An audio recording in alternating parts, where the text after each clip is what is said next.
Hey guys, what is up, and now welcome you to a new League of Legends video. It seemed like a lot of you enjoyed my top 5 assassins for the middle lane, and I thought what better video to do than one that talks about the top 5 AP middle laners. So in this video, I will be giving you a list from number 5 to number 1 of what I believe to be the best and strongest champions currently in the middle lane as of this patch 4.4. These are the champions that I recommend you guys pick up if you play middle lane, or if you want to play middle lane and you want to try and do well in solo queue.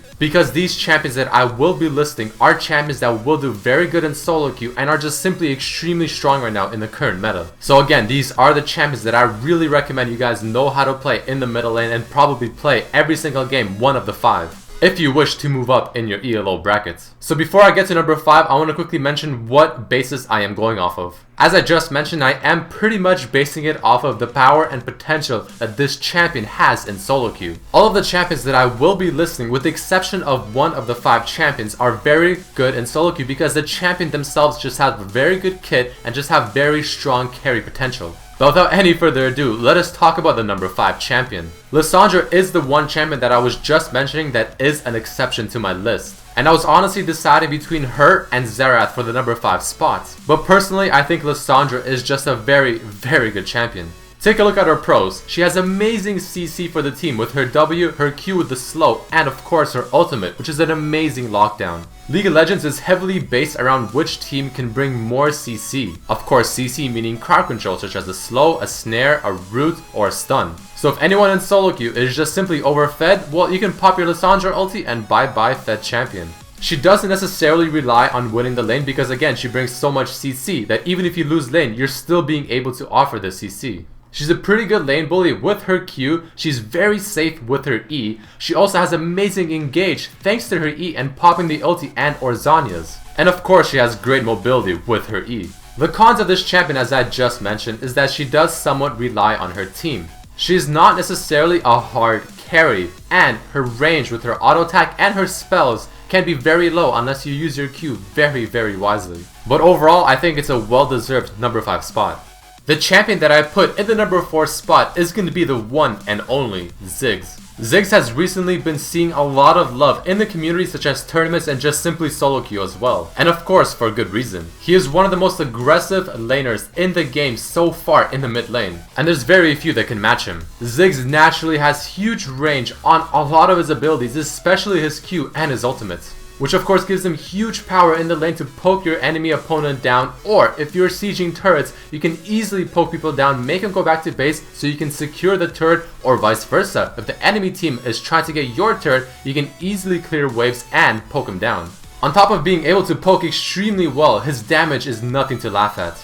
He is one of the few champions who actually has a passive that does some form of damage. His Q as well, for the cooldown that it has and the range that it has, does an amazing amount of damage. His ultimate is great in a team fight because even if it's not hit in the center, it'll still deal a large amount of damage. Which brings me to my next point, his fight control. In a team fight, he can constantly dish out AoE damage with his Q, he can disrupt channel abilities or the positioning of enemies with his W. His E is just naturally good at either halting enemy progress or just dealing a lot of damage and slowing them down. And if everyone's busy trying to fight and trying to focus down on their targets and they're not aware, you can easily throw your ultimate to the back line and deal a lot of damage to the high priority targets. The cons of this champion is of course he is completely skill shot oriented, so if he cannot land skill shots, you will be somewhat useless.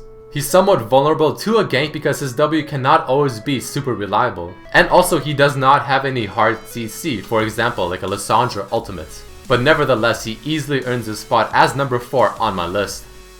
At number 3 comes in everybody's favorite drunk, Gragas. This is a champion that I've personally been thinking is very good for a very long time, even before he was considered a hot pick in the meta. And the reason that I thought this was because of the first point in my pros list, one of the best kits in the game. I mean honestly, think about it. His passive gives him HP sustain in the lane, which is very useful. His Q has great range, great AoE, and on top of everything else it has great AP ratios, and it even slows their attack speed. His W makes him naturally tanky by reducing damage, giving him mana, and also giving him extra AD for the better auto attack harass trait and even to help with last hitting. His E has pretty low cooldown assuming you hit someone or something, and it can go through walls, gives him great mobility, and on top of everything else, it also slows move speed. And then you have his ultimate, which has an extremely high AP ratio scaling, which has great AoE, great range, great speed, and a really useful displacement to catch someone off guard or disengage a bad fight, to combo an ability, or just simply to burst someone down. He has huge poke for being a melee type champion with his Q and of course his ultimates. On top of getting just a couple AP items early game such as 2 or 3 Doran rings, you can easily clear a wave in a couple of Qs. The cons about this champion is of course he does not have any hard CC as well, such as a stun. Something that can more or less lock down a champion in one spot, like a Lissandra ulti or a Taric stun. Of course him being a melee champion while being a caster is somewhat of a problem. And on top of this, he is heavily skill shot oriented. Like his ultimate can be either very good or it can be extremely good for the enemy team if you end up saving them a little too much. But overall, a very hot pick in the middle lane, someone who is extremely hard to deal with and someone I highly recommend you pick up if you want to carry solo queue games and you want to spice up your middle lane. Coming in on number 2 is everybody's most hated deceiver, Leblanc. A champion I'm sure most of you have been seeing a little too much of in your recent solo queue games. But there's a very good reason that you're seeing so much of her, it's just simply, she's so good. Next to Gragas, I really think that she has one of the most overpowered kits in the game. And the reason that I think it is so overpowered is because it gives her way too many options. For instance, if you can assess the situation properly, you can either just use her ultimate for the double Q and just burst someone down, you can use it for the double W to maybe be very mobile to try and escape a gank or while you're chasing someone down, or if someone's coming in for the CC or you're trying to lock someone down for your team, you have double chains that you can just simply throw on them and then they'll be kind of sitting there for quite some time. And all of these options are just constantly at her disposal and it just makes her way too strong for the amount of options that she has. So with all of that being said, she naturally has huge burst damage, especially if you get Deathfire Grasp, the item. She's one of the stronger lane bullies as well, even though she does have somewhat smaller range on her abilities. It's just that the sheer damage she can bring out, while also silencing and just simply Wing back to her original location in a matter of seconds, is very hard to deal with. Her ultimate has a very low cooldown compared to a lot of other ultimates in the game. And overall, she's just a champion that deals a lot of damage and is very hard to catch. Her cons, like I said before, is the fact that her range, like her auto attack, is very minimal, and on top of that, her abilities' range are also somewhat small. This is why it is so common for most LeBlancs to simply use their W to gap close and then use their burst combo and then just simply go back to their original location with their W. And personally, I just think her auto attack animation and the projectile speed is pretty bad, but that's just me. Overall, one of the strongest champions in the middle lane as of this patch and meta. She is definitely a must-have, must-learn champion if you want to play in the middle lane and if you want to move up in the solo queue ladder.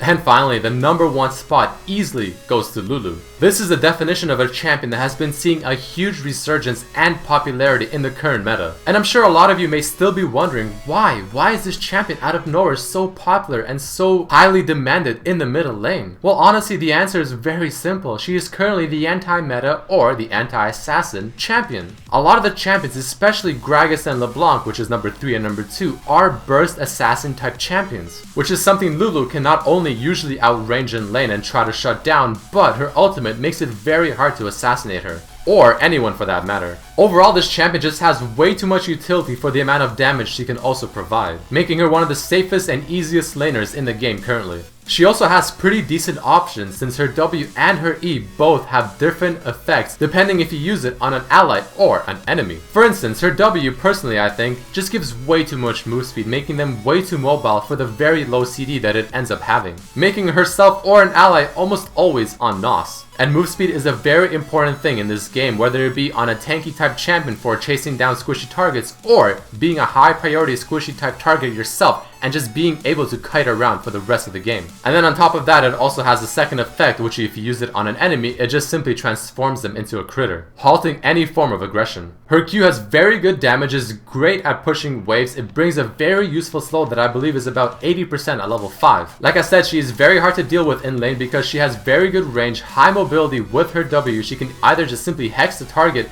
if she doesn't want them to gank them, or if she has to stop a gank such as like a Kha'Zix or a Vi. And then, if worst comes to worst, you can always pop your ultimate under the tower because their ultimate not only gives her a huge amount of HP, it also slows any targets nearby, and if you run barrier on Lulu, killing her is next to impossible. Her Q, W, and E all have very low cooldown, and I think a little too low for the amount of damage and just mobility and utility they provide. Her E of course does reveal champions, and it can be very useful to combo with your Q, since it can make a lot of people not expect the amount of range she can have. And on top of that, just being very easy poke. For instance, you can pop your W, have the great move speed, run in, throw your E, throw a couple auto attacks because her passive also actually does pretty decent damage, and then as you're running away you can throw your Q since the Pixie is on the enemy champion. And overall she just brings a very good amount of control in the team fights. And it's very hard to deal with her, it's very hard to counter her. The cons of Lulu is of course she does not have any burst damage, especially considering the fact that her ultimate doesn't do any damage. But with her kit and the low CD she has on her Q and E, she does not really need a lot of damage because she can constantly dish out consistent damage with those two abilities. So she definitely deserves the number 1 spot. However, before I end off this video, there's one small special mention that I want to make.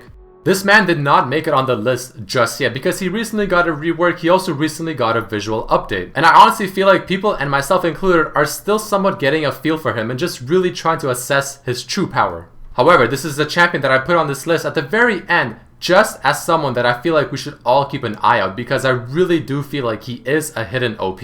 And I'll honestly not be surprised if he becomes a high priority pick. So this is just a special mention of a champion that I recommend we all watch out for. But that's about it for this video guys. That is my top 5 AP mid lane champions for the current meta of patch 4.4. These are the champions that I recommend you guys pick up and know at least 3 of the 5 champions. It will definitely help you in your solo queue games and also give you a lot of carry potential. If you guys have any comments, please post them down below or any questions. You can also throw in a like if you did enjoy this episode and share it with your friends as it does help a lot. And on top of that, you can also check out my friend's channel, The Paquito, for more sweet League of Legends action. The description below does contain the link to his channel. But as always, I hope you guys enjoyed this episode and I really hope to see you next time. Peace.